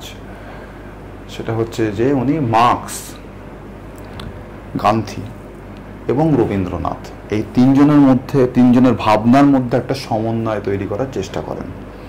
আমরা যদি এখনো শান্তিনিকেতনে যাই তাহলে দেখতে পারবো যে শ্রীনিকেতনে ওর একটা আশ্রম আছে, আমার কুটির, সেটা পান্নালাল বাবুর তৈরি করা। আমি জানতাম না, গেছি অনেকবার আমার কুটির। ওটা পান্নালাল বাবুর করা। উনি ওই চেষ্টাই করছিলেন রবীন্দ্রনাথ, গান্ধী এবং মার্কস একটা জায়গায় এনে মেলানো, এবং সেখান থেকে উনি সমবায়, কোঅপারেটিভ, এইখানে এই ধারণাটাতে পৌঁছতে চেষ্টা করছিলেন। ওই আমার কুটিরও কিন্তু একটা সমবায় বেসিক্যালি। রবীন্দ্রনাথও তার সমবায় ভাবনা বলে একটা বইই রয়েছে, যে উনি বলছেনই যে আমরা কত কত জমি, ল্যান্ড নষ্ট করি শুধুমাত্র আল দিয়ে। অর্থাৎ এই জমি শুরু হলো, তারপরেরটা তোমার জমি, এই যে মাঝখানে আমি যে আল দিচ্ছি, এইদিকে আল দিচ্ছি, ওইদিকে চারদিকে আল দিলাম, ওখানেও কতখানি জমি চলে গেল। যদি আলগুলো আমরা তুলে দিতে পারি তাহলেও কতখানি জমি বেড়ে যাবে আমাদের। এই যে সমবায় কৃষির ভাবনা উনি নিয়ে আসছেন, যে একসাথে পৌঁছো। যদি আরো বড় অর্থে যদি আমরা দেখি, তাহলে তো মার্কসও একটা বেসিক্যালি বড় সমবায়ের কথাই বলছেন, তাই না? কমিউনিজম এই কথাটার মধ্যে তো কোথাও না কোথাও কমিউনিটি রয়েছে। এই কমিউনিটির জায়গা থেকে দুটো জায়গায় তুমি চলে যেতে পারো, এই কমিউনিটি এই কথাগুলোর মধ্যে থেকে তুমি কি হবে সেটা তোমাকে ডিসাইড করতে হবে। এই কমিউন থেকে কেউ কমিউনাল হয়ে উঠতে পারে, আর এই কমিউন থেকে কেউ কমিউনিটেরিয়ান হয়ে উঠতে পারে। এইটা রাজনীতির তফাৎ। যখন দিলীপ ঘোষ, যখন নরেন্দ্র মোদী, যখন অমিত শাহ, এরা যখন কমিউনের কথা বলে তখন তারা কমিউনালিজমের কথা বলে, অর্থাৎ একজনকে বাদ দিয়ে কমিউন, এক্সক্লুড করে কমিউন, তার উপর অত্যাচার করে আমার কমিউনের জোর খাটানোর কমিউন, এটাকে বলে কমিউনাল। আর যখন সেটা ইনক্লুসিভ হয়ে ওঠে, যার যে ভাবনা রবীন্দ্রনাথ ভেবেছেন, যে ভাবনা গান্ধী ভেবেছেন, যে ভাবনা পান্নালাল দাশগুপ্ত ভেবেছেন, যে ভাবনা মার্কস ভেবেছেন, সেটা যে কমিউনিটেরিয়ান হয়ে ওঠা, অর্থাৎ ইনক্লুড করা। তুমিও ওই কমিউন, আমিও ওই কমিউন। ওই যে সুভাষচন্দ্র বসু যখন তার মার্চ করছিলেন টুয়ার্ডস ইন্ডিয়া, তখন সেই গানের ওই কথাটা আছে না, কদম কদম बढ़ाए जा खुशी के गीत गाए जा, ये जिंदगी है कौम की तो कौम पे लुटाए जा।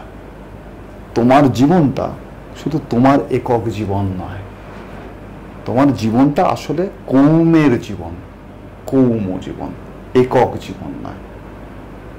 এই জীবন শুধু মানে একজন ভয়ানক স্বার্থপর মানুষ শুধু বলতে পারে এগুলো আমার জীবন, আই উইল ডিসাইড। না,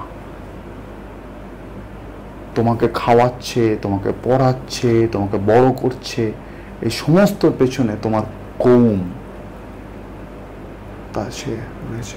সুতরাং এই যে এই কৌম চেতনা যদি না থাকে, তাহলে পরে ওই একক মানুষ হবে, তাহলে পরে এই করোনার সময় তুমি অমিতাভ বচ্চনের মতন মানুষ হবে এবং ভালনারেবল হবে, ফাইট ব্যাক করতে পারবে না।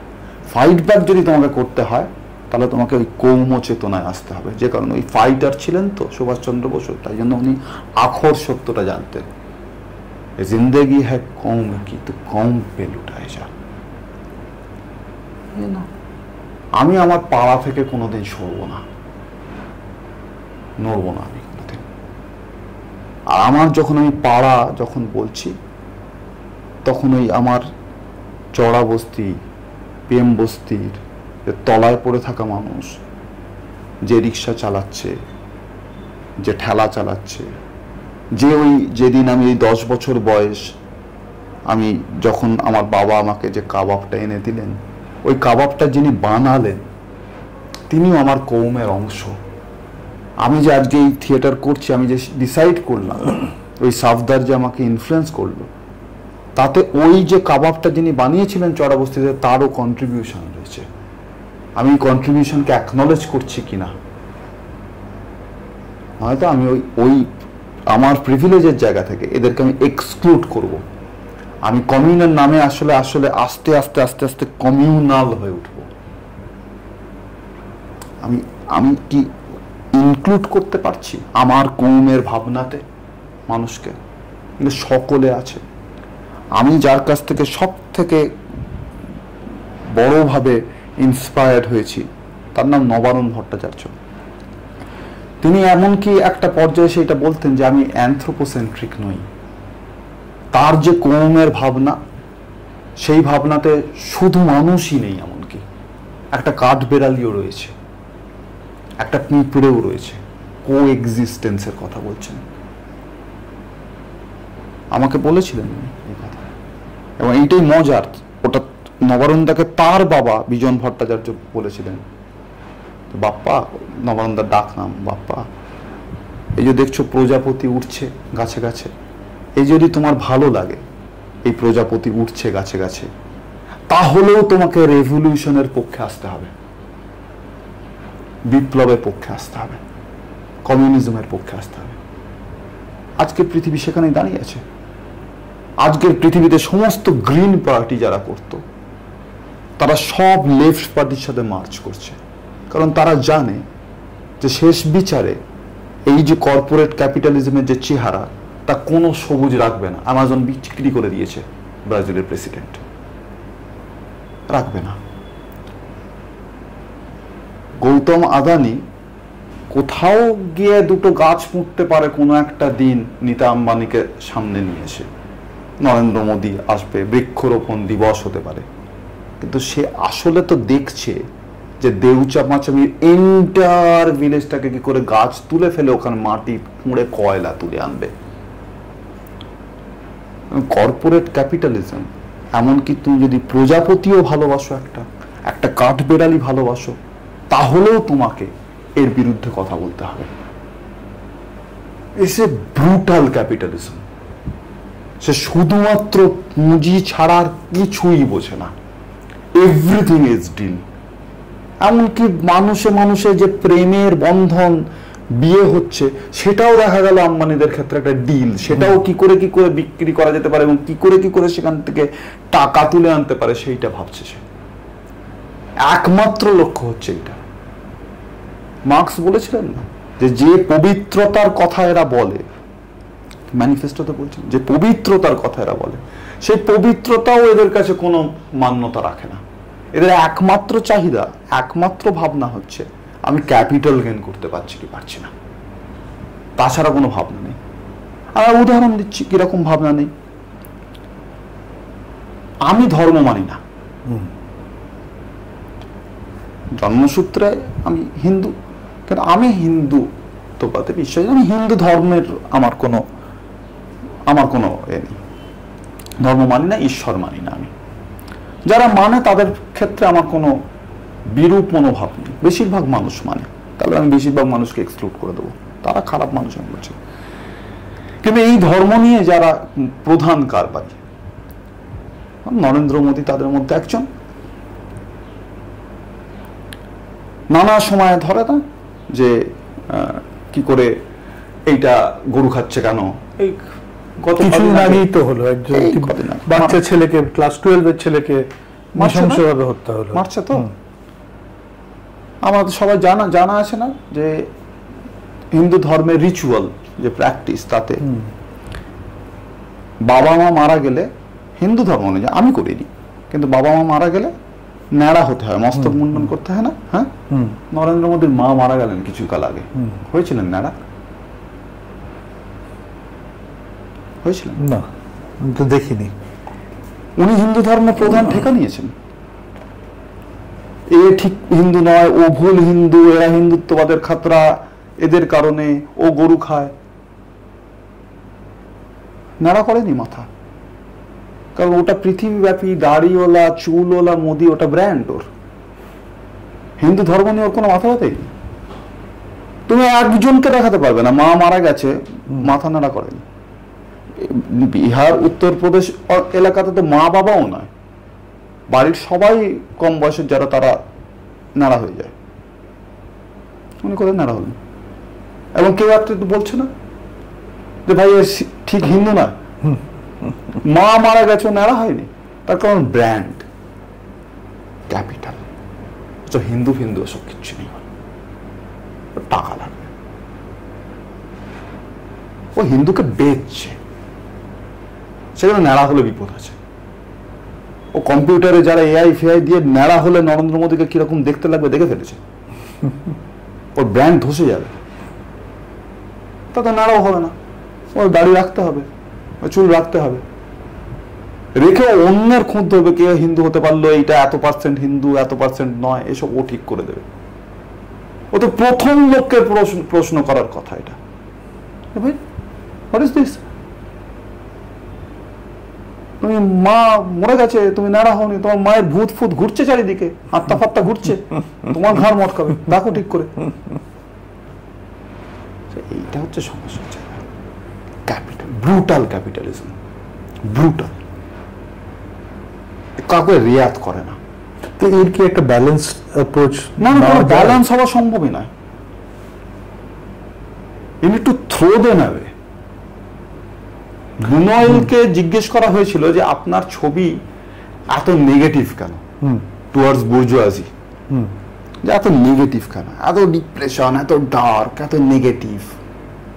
তাতে বুনোয়েল বলেছিলেন যে আমি যদি দেখতাম, আমি তো মার্কসিস্ট, আমি যদি দেখতাম যে কোথাও সামান্যতম কোনো সম্ভাবনা আছে যে এই পৃথিবীটাকে একটু মোল্ড করে নেওয়া যাবে, একটু গড়ে পিটে নেওয়া যাবে, একটু সংস্কার করে নেওয়া যাবে, তাহলে আমি এই পৃথিবী এই আমি কিছু ভালো জিনিস দেখাতাম না। আমি মনে করি এটা একদম গলে যাওয়া, পচে যাওয়া, অত্যন্ত খারাপ একটা জায়গা।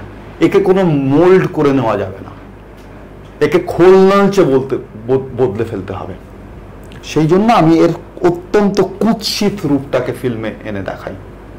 নেগেটিভ, ডার্ক, খারাপ আমার ছবিতে ওই জন্য উঠে আসে, পাসোনেনির ছবিতে ওই জন্য উঠে আসে, এই কারণে উঠে আসে।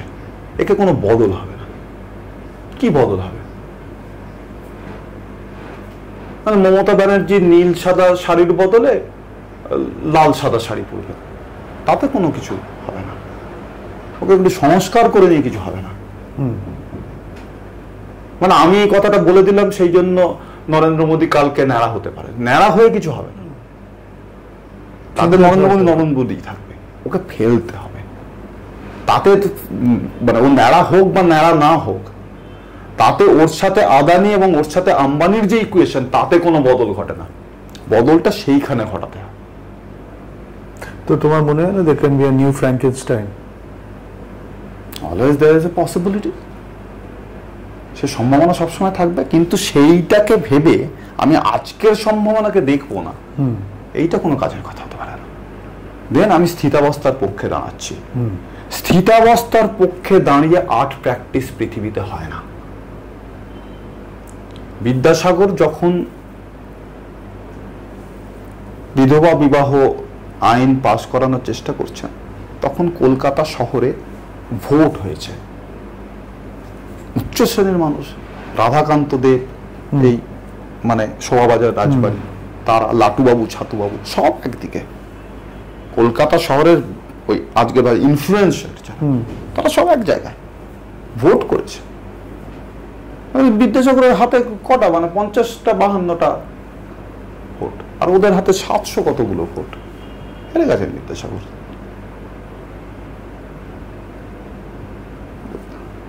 তখন চেঞ্জ আনে যে মানুষ, যারা চেঞ্জ আনে, ভাবে হয় না, রাখা যায় না।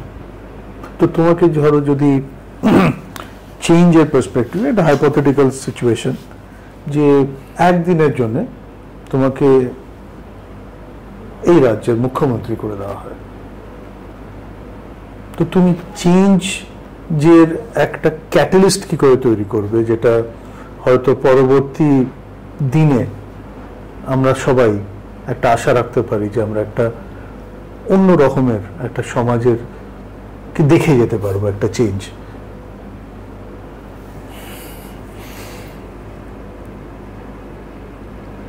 এরকম হয় না। আমি যদি একদিনের জন্য এরকম কোন একটা পজিশনে যাই, তাহলে একদিনের জন্যই যদি যাই, তাহলে আমি এত খারাপ কাজ করব, এত খারাপ কাজ, যাতে মানুষের মধ্যে এই আপরাইজ তৈরি হয় যে আমাকে তারা কোতল করে ফেলে। আমি কোনো ভালো তো করতে পারবো না একদিনে, কারণ আমি ভালো মানেই আমি একজন মসিহা। আমি মসিহা নয়, পৃথিবীতে কেউ মসিহা নয়, ঈশ্বর নেই। আমার মধ্যে কিছু ভালো আছে, কিছু খারাপ আছে। আমি ওই ভালোগুলো দিয়ে একদিনে তো কিছু করতে পারবো না। আমি অনেক খারাপ একদিনে করতে পারবো। এই অনেক খারাপের এত সর্বোচ্চ শিখর আমি সেদিনকে পৌঁছতে চাইবো, যাতে লোকের মধ্যে ঘৃণাও সর্বোচ্চ শিখরে পৌঁছে, তাহলে তারা আমাকে গিলোটিনে চড়ায় বাইরে বেরিয়ে। সুন্দর, মানে সেখানে একটা বিরাট বড় একটা চেঞ্জের সেইভাবে একটা ক্যাটালিস্ট যদি আসতে পারে। Well said. তো একটা জিনিস যে তুমি ডিসিশন তুমি নিয়েছো, জানি না এখনো ওটা অটল কিনা, তিতুমির নাটক আর তুমি করবে না, মানে মঞ্চস্থ করবে না, বা করলেও হয়তো স্পেসিফিক একটা কারণে করবে। তো আমার দেখা, আমি যত নাটক দেখেছি পৃথিবীতে, মানে যত যাই দেখে থাকি, শ্রেষ্ঠ আমি বলবো নাটকের ডিজাইন বলো, পারফরমেন্স বলো, বা স্পেস ম্যানেজমেন্ট বলো, তো এটার থেকে দর্শকদের আগামী দিনে কেন বঞ্চিত করতে চাও? না, আমরা যেভাবে থিয়েটার প্র্যাকটিস করি তাতে একটা সার্টেন টাইমের পরে আমাদের থিয়েটার কম্প্রোমাইজড হতে শুরু করে, হবেই। কারণ আমরা তো অনেক টাকা কাউকে দিচ্ছি না, অফার করছি না, তার ফলে তাদের বাইরে কাজ করতে হয় যারা পারফর্ম করে তাদের, তার ফলে তারা চলে যায়, রিপ্লেসমেন্ট হয়।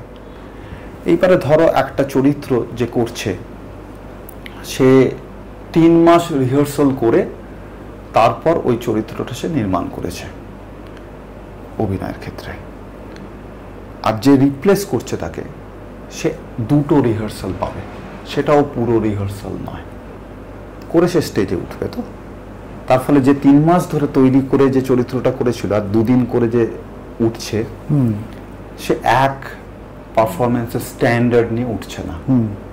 তবুও নাটকটা চলতে থাকবে এবং চলে যাবে, কারণ এটা একটা ব্র্যান্ড ভ্যালু তৈরি করেছে। তাহলে এগেইন আমি ওই ব্র্যান্ড ভ্যালুতেই গিয়ে পড়লাম, অর্থাৎ একটা পুঁজিবাদী একটা ক্যাপিটালিস্ট গল্পটাতে পড়লাম। এইটা একটা ব্র্যান্ড ভ্যালু পেয়েছে, অর্থাৎ এটাকে সুতরাং তুমি যে কোনো মূল্যে চালিয়ে যাও। লোকের মধ্যে একটা প্রবণতা তৈরি হয়েছে, আরে বাস তিতুমির দারুণ, তারপরে তারা ওই ইউফোরিয়াতেই ভালো বলতে থাকবে। আমি তো জানি যে অ্যাকচুয়ালি ওই প্রোডাকশনটা যেখানে স্ট্যান্ডার্ডে ছিল সেই স্ট্যান্ডার্ডে আজকে আর দাঁড়িয়ে নেই। আমি এইটা ওই যে পিপলকে কেটার করতে চাইছি তার সাথে এই মিথ্যাচার করতে পারবো না, এবং আমি যদি কোথাও আর্টিস্ট হই তাহলে আমি আমার আর্ট ফর্মের সাথেও ওই কম্প্রোমাইজটা করতে পারবো না, ওই মিথ্যাচারটা করতে পারবো না। আমাকে যদি করতে হয় তাহলে আবার ওই রকম একটা প্রিপারেশনের সময় নিয়ে এসে আবার তিতুমির নির্মাণ করতে হবে। সেটা যদি কখনো করতে পারি তাহলে আমি আবার তিতুমির করব। কিন্তু আমি একটা যে নাটকটা কম্প্রোমাইজের এগেনস্টে কথা বলছে, যে তিতুমির বলছে যে আমি কখনো ছেড়ে যাব না, এরা আমার সাথী, মরে যাব তবু কম্প্রোমাইজ করব না, এদের সাথে নিয়ে মরবো, যে নাটকে সেই কথাটা বলা হচ্ছে, সেই নাটকটার প্রসেসে সেটা নেই, হতে পারে না। আমি একটা কথা আমার সাথে যারা থিয়েটার করে তাদেরকে অনেক সময় বলি যে আমাদের সাথে আমরা যে থিয়েটার করি, তৈরি করি, তার সাথে যে ক্যাপিটালিস্টরা প্রোডাক্ট বানায় তাদের কি তফাৎ হয় সেখানে? সে হচ্ছে যে এই যে একটা কথা আছে না, ইউএসপি, ইউনিক সেলিং পয়েন্ট, এটা তো সিক্রেট রাখে, ট্রেড সিক্রেট বলে তারা, সিক্রেট রাখে। কারণ সে তো দোকান খুলেছে, তার কাজই তো হচ্ছে অন্যের দোকানে হবে না বিক্রি, আমার দোকান থেকে বিক্রি হবে, সেই জন্য সে সিক্রেট রাখে, ওটা ওর ইউনিক সেলিং পয়েন্ট। প্রোডাক্ট বানায়, এই যা সেটা সাবান বানায়, সেটা কন্ডোম বানায়, সেটা টুথপেস্ট বানায়, সেটা ক্যামেরা বানায়, যাই বানাক না কেন ওটা তার ইউনিক, ওটা আর কেউ অফার করছে না। সে কি করে, এটা কি করে সেটা করতে পারে? সে প্রোডাকশন প্রসেসটাকে লুকিয়ে ফেলে এটা করতে পারে, প্রোডাকশন প্রসেসটা হাইড করে রাখে। এটা একটা capitalist way of making things.